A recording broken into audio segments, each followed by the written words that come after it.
ముఖ్యంగా చతుశ్రేష్ఠ కళలకు కారణం చేయని మన భారతదేశం ఆ కళల వెలుగును ప్రపంచం నలుమూలలా ప్రసరింపజేసి మన దేశ ఔన్నత్యాన్ని పెంచడానికి దోహదపడిన ఎంతోమంది కళాకారులు, అందులో గద్దరన్న అంటే కళలకు చావు లేదు. అటువంటిది ఆ కళల తెలంగాణ ముద్దుబిడ్డ గద్దరన్న పేరు మీద ఆయన్ని చిరస్థాయిగా నిలబెట్టే విధంగా ఆయన్ని గౌరవించి ఈనాడు ఈ యొక్క గద్దర్ అవార్డ్స్ అంటే కళ్ళు మూసుకుంటే కనేది కళ, కళతో అభినయించేది కళ, నిద్రపోతున్నప్పుడు కనేది కళ, నిద్రపోతున్న సమాజాన్ని మేల్కొల్పేది కళ. అటువంటి తెలంగాణ ఒక దళిత కుటుంబంలో పుట్టి అంచెలంచెలుగా ఎదుగుతూ ఆయనకంటూ ఒక ప్రత్యేక స్థానాన్ని సంపాదించుకున్న అన్న గద్దరన్న ఆయన శాశ్వతంగా నిలిచిపోయేలా ఈ యొక్క అవార్డులను ఆయన పేరు మీద ఇవ్వడం నిజంగా తెలంగాణ ప్రభుత్వానికి నా యొక్క కృతజ్ఞతలు తెలియజేసుకుంటున్నాను. అలాగే ముందుగా నాకు ధన్యమైన జన్మనిచ్చి నన్ను మీ అందరి గుండెల్లో ఆయన ప్రతిరూపంగా, ఆ మహానుభావుడు ప్రతిరూపంగా నిలిపినందుకు, విశ్వానికే విశ్వ నట రూపం ఎలాంటిందో చూపించిన కారణ జన్ముడు, దైవాంశ సంభూతుడు, నా తండ్రి, గురువు, దైవం అయిన మా నాన్నగారికి ఈ సందర్భంగా ఘన నివాళులు అర్పించుకుంటూ, ఎన్నో 10 సంవత్సరాలు అయింది అవిభక్త ఆంధ్ర రాష్ట్రం ఉన్నప్పుడు ఈ యొక్క ఎన్టీఆర్ నేషనల్ అవార్డుని 96లో ప్రారంభించడం జరిగింది, ఇవ్వడం. ఆ తర్వాత ఎంతోమంది ఈ అవార్డులను పొందారు. ఈరోజు ఆ అవార్డు మళ్ళీ 10 సంవత్సరాల తర్వాత రాష్ట్రాలు, నాన్నగారు అన్నట్టు రాష్ట్రాలు వేరైనా మన అంతరంగాలు ఒకటేనన్నా, ధ్యాసలు వేరుగా ఉన్నా మన భాష తెలుగు భాష అన్నా.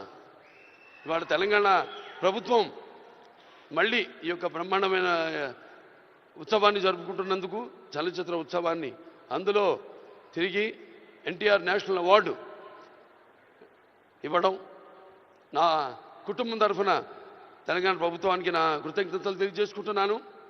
అలాగే ఆ తండ్రి కొడుకుగా ఇవాళ ఆ అవార్డును మొట్టమొదటి గ్రహీతగా నాకు అదృష్టం కలగడం నా పూర్వజన్మ సుకృతంగా భావించుకుంటూ వారికి నా కృతజ్ఞత తెలియజేసుకుంటున్నాను. అలాగే ఇవాళ ఇక దీంతో పాటు నగదు కూడా ఇవ్వడం జరిగింది అంటున్నా అన్నతో, రేవంత్ రెడ్డి అన్నతో. అది మా Basavataraka Indo American cancer hospital and research ఇన్స్టిట్యూట్కి ఇచ్చినట్టన్నా మీరు ప్రభుత్వం. అంటే ఎంతోమంది నిరుపేదలకు ఉచితంగా కూడా సేవలు అందిస్తున్నాం. అందులో భాగంగా మీరు కూడా మాతో చేయగలిపినందుకు, మాకు చేయూతనిచ్చినందుకు మీ అందరికీ నా కృతజ్ఞతలు తెలియజేసుకుంటున్నాను. ఇంక ఎన్టీఆర్ రామారావు గురించి ఇంకా చెప్పాల్సిన పని లేదు. ఆయన మరి నటిస్తుంటే పౌరాణికాలు ప్రాణాలు పోసుకున్నాయి, జానపదాలు జావలీలు పాడాయి, సాంఘికాలు సామాజపర గమనాలు అయ్యాయి. కళామ తల్లి కలకలలాడింది, కన్నుల పండుగ చేసుకుంది, కలకల నవ్వింది. అసలు మన ప్రపంచంలో చూస్తే ఎక్కడ వెతికి చూసినా, ఎక్కడ చూసినా కూడా అటువంటి నటధీరుడు కానీ, నటనలో ప్రయోగం చేసిన నటనాచార్యుడు కానీ, లేకపోతే పరకాయ ప్రవేశం చేసి అణువులో ఆ పాత్ర నింపుకుని ఆ పాత్రలకు న్యాయం చేసిన నటధీర నందమూరి తారక రామారావు గారని నేనే కాదు ప్రతి నటుడు కూడా ఒప్పుకొని తీరతాడు.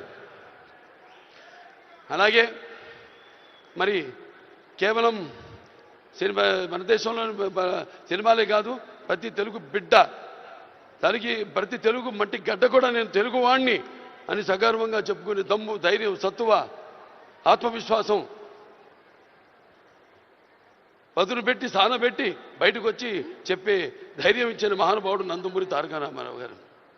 అలాగే ప్రతి తెలుగు బిడ్డ బొడ్డు ఊడకముందే రాజకీయాలంటూ తెలియజేసిన మహానుభావుడు నందమూరి తారక రామారావు గారు. ప్రవేశపెట్టిన పథకాలు అయితేనేమి, వాటిలన్నీ ఇవాళ తెలంగాణలో పటేల్ పటవారి వ్యవస్థను రద్దు చేయడం అయితే ఏమి, ఆంధ్రలో మరి కరణాలు, మున్సిపల్ యొక్క వ్యవస్థను రద్దు చేయడం అయితేనేమి, మండలాలు ఏర్పాటు చేయడం అయితేనేమి, ఇలా చెప్పుకుంటూ పోతే ఆయన గురించి ఒక ప్రజలకి అందుకే పేదలకు అన్నం పెట్టిన అన్న ఆయనే, అలాగే భవితకు భవిష్యత్తు చూపిన అమ్మ ఆయనే, అలాగే ఆయనకు అండగా ఉన్న మహిళలకు ఆర్థికంగా బలోపేతం చేసిన అన్న ఎన్టీఆర్. సో ఈ సందర్భం నాకు లభించడం, ఆయన పుత్రుడిగా జన్మించడం నా పూర్వజన్మ సుకృతంగా భావించుకుంటూ మరొకసారి తెలంగాణ ప్రభుత్వానికి ఈ మొట్టమొదటిసారి 10 సంవత్సరాల తర్వాత జరుగుతున్న ఈ యొక్క సంబరాల్లో